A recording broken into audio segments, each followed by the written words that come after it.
first and foremost, shout out to all the subscribers, all the people that like, all the people that comment, all the people that share. You're all doing your bit, big yourself up. Reputations. We all think they're important, don't we? Yeah. If you've got a kid, you're going to teach a kid that reputation is not important. Blah blah blah blah blah. Yeah. Find out yourself. But in reality, think back through your whole life, through school, playground, being on the street, like out with your mates, being older, being in the pub. People have always got reputations in it, and people put importance on a reputation. I've put importance on a reputation. If you see someone, you go, "God, is that him? Is that him? God, he did this, he did that." It's a reputation, isn't it? The reputation precedes them. I've had it. I've had the reputation preceding me. And I don't mean people. I walk past people, go, "Oh God, there's Cole. There's that really hard street fighter." I mean, God, mate, lock your doors there. That tea leaves about. I've had that. I've gone into the pub, well, especially when I was younger, and the barmaids find out how I used to get money.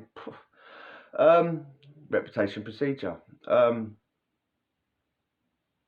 It's hard to get over that one, actually. Like, it's so unfair how people perceive me as a tea leaf, even though I was a tea leaf. I think that's really unfair. I'm talking about, reputations though behind the door when we're banged up. Where reputations take on another meaning, really. I mean, it's all the same emotions and the same feelings and the same thing that you have in there as on the out, yeah? But it's just amplified inside. Because you can't go nowhere either, can you? So, say you're on a wing with 100 geezers. I'm just picking that number out of thin air. 100 geezers. You're all up in each other's business. You're all nosy. You're all bored. You're all watching for something to happen. And if it does happen, you're seeing the other person's reaction. God, he didn't handle that well. He must be a plum. All that, yeah?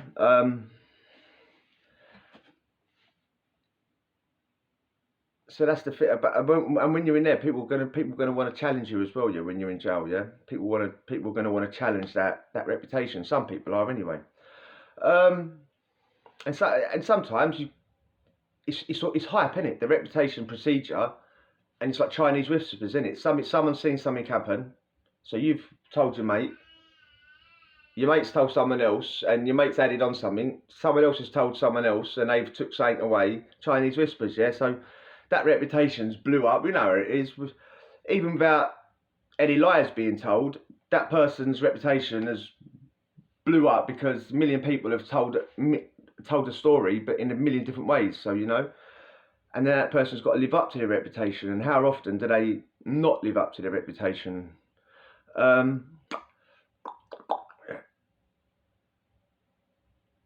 There was a time in Chelmsford, Nick, Sea Wing, where else? A few years ago now, 8 years or so. I was a wing cleaner, and I worked on the servery. I was up on the freeze on Sea Wing. Yeah, I mean, I was out all the time. It's when you're a cleaner, you get unlocked. I say how it is. I'm presuming a lot of you haven't been banged up. I hope most of you haven't been banged up. So when you're a cleaner, you get unlocked 8, half 8 in the morning or whatever. And guess what? Your job is to clean the wings. It's amazing, isn't it? What a cleaner's job is. So I'm out. I'm sweeping the floors.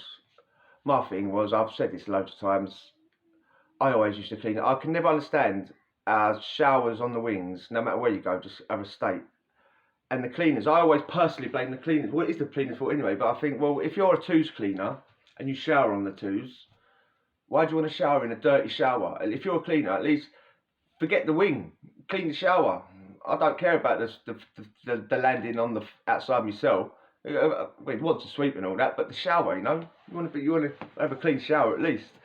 Never understood that. So anyway, but I've got him right off the point now. talking about showers. So Chelmsford, we're in heart of Essex, right? Essex Jail, Chelmsford. That's where Chelmsford is located in Chelmsford town, Essex, the heart of Essex, next to Buzzard and all that. Yeah. This geezer, an IPP. I forgot the actual initials of an IPP. I've talked about an IPP before. They're outlawed in England now. They're made illegal, but there's still boys. There's still like 1,000 odd boys doing them, 2,000 odd boys doing them. It's a terrible sentence to get. You never know when you're getting out. I've spoke about a couple of people that have lost their mind doing IPPs. In my mind, again, this is all. Anything I say is just my opinion, isn't it? It don't mean nothing really. What do I know? I'm just a prisoner. I'm only giving you my opinion of things that I've seen and giving you my opinion for the things I've seen. Right? So IPPs are not a very nice sentence. Yeah, you could get a 2-year IPP and then 15 years later. That just means you're up for parole after 2 years. If the judge says, I sentence you to an IPP with 2 years recommended, that just means you're doing 2 years before you're up for parole. And then after that, every 2 years, every 6 months or whatever. Doesn't mean you're getting out after 2 years. I know people that have got 18-month IPP and then 15 years later they're still riding it, you know. I know people that have got a 2-year IPP and done 6, 7, 8, 9 out of it, you know. Okay, right, yeah, so geez with an IPP, a Geordie fella, yeah, considering I live in Gateshead. What a small world, but Geordie fella's turned up to Chelmsford, yeah, he'd IPP. He'd been causing trouble left, right, and centre. This is what the story was told. This is Chinese whispers, isn't it? We're all taking it as gospel that he's turned up because he's, you know, trouble and he's done this, he's that. He could have been because he was in debt. They've shipped him out because he was down the block for his own safety. Who knows, really, you know? But you're not going to say you're not going to say that anyway. You're going to say, yeah, I got shipped out because of this, and he looked the part, you know. Skinhead, scars everywhere, crazy looking eyes, you know. He's landed on C Wing, I should say. He's landed on C Wing. That was where he was going to stay. All right. IPPs, a lot of them, as in lifers, per people doing long-term sentences, and I tend to get on it more than the other people, you know. Want to have a head change more than other people. And why not? You're doing years and years behind the door. I can fully understand that one. My biggest bird is a 6, yeah, and I want to get off my nut all the time when I'm in there. It is what it is. So if I was doing 10, 15, 20, or not even knowing when I was getting out, I would definitely be on it. Just telling you what I'll be doing. I'm not saying that's a good way to do it. I'm just saying the reality of it, the cold hard reality. Anyway, he's turned up. He's on the wing. Reputation's preceded him. He's an IPP. The screws are telling us, oh yeah, he's done this to someone, he's done that to someone. They're telling us the screws are just as bad as prisoners are. And on C Wing back in the day, the screws were sort of like right pally with the cons, man. They was. I mean, I've said the story before. I took the toaster out of the screws office without them knowing there was 2 in there. I said, I nicked one, put it in the pad, and the screws used to come into my cell. They know I had it. It used to come into my cell and make toast. I see one of them. I'm not gonna bubble them up. I see one. I know for a fact, and if any of these screws are watching it, they'll know this is true as well from Seaweed back in around about 8 years ago. I see one of you's laying on a bed because you'd knowingly had a puff of spice and was so out of it you had to lay on the prisoner's bench. Right? We all know it's true. Anyway, allegedly. Allegedly. He's come on the wing now, and he mate is on the wing. Yeah, and he used to get let out. A lot of people on meds, yeah, as in there, as on road. A lot of people on meds, like proper prescribed medication, yeah. So every morning he'd get let out, along with the rest of the medication people that need it. About 8 o'clock, about 20 minutes, half hour before everyone else got unlocked. Yeah, so he'd get unlocked, go and get his meds. I used to get his pre-gabs off him, right? Pre-gablins. Don't do it, but they're dangerous, all that. Don't take medication that's not prescribed to you. But I'm just saying what I did, right? And he never used to bang. You meant to get your meds and bang back up. He never used to bang back up. Yeah, he would never used to bang back up. And a lot of people did that. A lot of people will try and be last not to bang up, or try and hide so they can stay out until lunch and all that. It's like in someone else's cell, sit in a cleaner's cell and try and hide and all that. Yeah, and the screws are on it, and they'll catch you and they'll bang you up. Some of them. And there must be like things written in certain people's files, because this geezer was one of them. Screw sort of just left alone would let wander around like he was a cleaner, but not actually having a job. Yeah, so we'd be out, we'd be cleaners, I'd be a cleaner, I'm out doing my bit. I wasn't working too hard, like, you know, I spent half an hour cleaning and 2 hours doing nothing, right? But he'd be out and he'd never get banged out. He wouldn't be hiding, it would just be, he'd be out doing what he was doing, going to people's doors, talking, not causing trouble. Listen, if you can get away with not being in your cell, good luck to you. Yeah, I'm not knocking him at all. I'm just saying it. Certain prisoners, the screws just leave alone. There must be something in their file that says it's more hassle than it's worth if you try and bang him up or something, you know. I would presume, because he never had a job and he was always out. And he used to throw his weight around a bit, and he'd sort of try and intimidate a few people. Not the cleaners. We're all like people that know, that have been in and out a few times. He leaves alone, but he would throw his weight around to the youngers a little bit. Get to back off a few of the people, you know. Oh, I know you've got one, kiss one, all that, yeah. Sticking it on people to get what he wanted, because his reputation preceded him.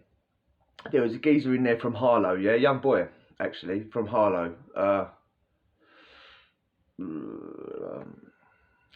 If this Geordie looked about late 30s, roughly, this other one, this boy from Harlow, probably early 20s, kid. Bit annoying, really. Yeah, the youngster, the Harlow geezer was a bit annoying. Was like sort of my opposite, but over there a little bit. Yeah, like across the landing to the right a little bit. Yeah, if I was looking out on my cell. And he was another one, get his meds and just refused to bang up all the time. They try and hide, but he was the ones. If the screws caught him, they'd usually bang him up. Yeah, but a lot of the times, depending on what screw was on, sometimes he'd get away a bit. Right, so he'd be get let out for meds. And sometimes the Harlow geezer would be out of his cell, depending on who was on. Very easy wing, C-wing Chelmsford back in these days. So they're both out this day, yeah? They're both out now these days. And they actually talk to each other quite a bit, to be fair. They're talking to each other. They're both out. I'm out, I'm a cleaner. And they're just leaning on the things. The Harlow geezer is going to clean his cell, yeah? So he's walking up the stairs or wherever he's doing, he's got the mop bucket and the mop in his hands, yeah? He's going to clean his cell. The Geordie's asking him for whatever tobacco. I don't know what he was asking for. Harlow geezer, like, I ain't got it. Mate, he's like, Geordie's, well, I've already seen it. I know you've got it, I've already seen it in your cell, like, blah, blah, blah. Mate, he's like, the Harlow, the young kids to tell him, what are you doing looking in my cell when I'm not there? That is a violation when you're not there as well. That drops yourself in it as well. You wasn't in your cell, but I've opened the door and gone, look for stuff in your cell, you know? It's a liberty, isn't it? He's gone, what are you doing looking in my cell when I'm not there? And the Geordie, reputation preceded him, Screw said, oh, he's done this to someone, he's done that to someone, he's doing an IPP for 3 GBHs anyway, he's, you know, done all the things that you shouldn't do on the wing, yeah? This is what the Screws are telling us, you know. Being in, like, barricading up and taking people against their will in the cell and stuff like that. So, like, he's coming with all this pedigree, like, and this young boy's from Harlow, like, what are you talking about? You're looking in my cell and I'm not there. Spun round, and the Geordie, they're up on the landing now. They're basically up on the landing I'm on, freeze. So I'm there leaning on the railings, watching it all. And Geordie's like just swung for him, hit him, and no power behind it, no power at all, yeah. thingy, Harlow geezer's dropped his mop and his bucket and all that and gone at it. Screws are actually not nowhere to be seen at this precise second, yeah. I don't know where they are actually. So they're going at it. There's no alarm going off. They're just up on the freeze going at it, yeah. And I did genuinely think that Geordie was going to go through this youngster, yeah, because he looked the part more than anything. Even if I'd never heard anything about him, yeah, he looked the part, you know. And sometimes you can't help but be taken in by, you know, people that look the part and all that. And I've heard a few things, and I'm thinking, he couldn't punch about with a paper bag, like. And I'm looking at this geezer now. I'm looking, he ain't got no muscle definition, nothing. Swinging at this Harlow geezer, and the Harlow geezer's dancing around, punching the life out of him. Yeah, Geordie's half knackered now. Half knackered, don't know what's going on, but he's trying to pick up something, yeah? Trying to pick up whatever. He's trying to pick up something. The Harlow boy has picked up the mop, yeah? He's a bit knackered now. It's gone on for a couple of minutes, and usually a fight, especially in there, 10 seconds, isn't it? Even on road, 10 seconds and you're both knackered, right?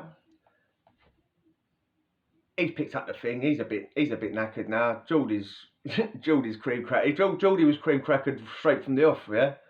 Straight away the mask slips and he's like, this geezer. He's got his reputation by doing it to plums, basically, yeah. Anyway, mate, he's got the plastic mop handle, yeah, and just swung it. I forgot what Geordie's got in his hand, but it could have done damage, right? Mate, he swung this, so he's trying to keep him away with a long mop. He swung it and hit Geordie on the edge, yeah. And if it was a wooden one, it would have maybe it wouldn't have ended it. It definitely would have busted him open, yeah. Plastic mop handle, right? He's hitting with it, and it just bent over his head, like, boom. He's pulled it back like a comedy thing, like, what? Just threw it. Carried on beating Geordie up. Screws come.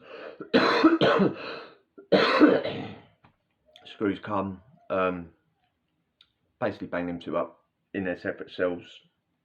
I can't remember if neither of them got moved off the landing. Neither of them even got moved off the landing. They were both on the freeze. Neither of them got taken to the block. Screws just bang them up and, like, you know, are you going to behave? Are you going to behave? And they sorted it out and they become friends again. But yeah,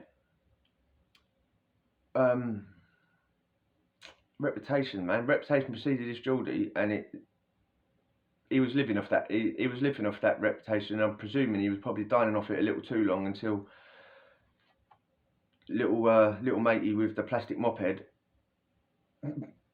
made him look silly. Make your own decisions in life. Don't judge people by reputations, because reputations usually are wrong. If you enjoyed that, hit subscribe and we'll chat again. Adios.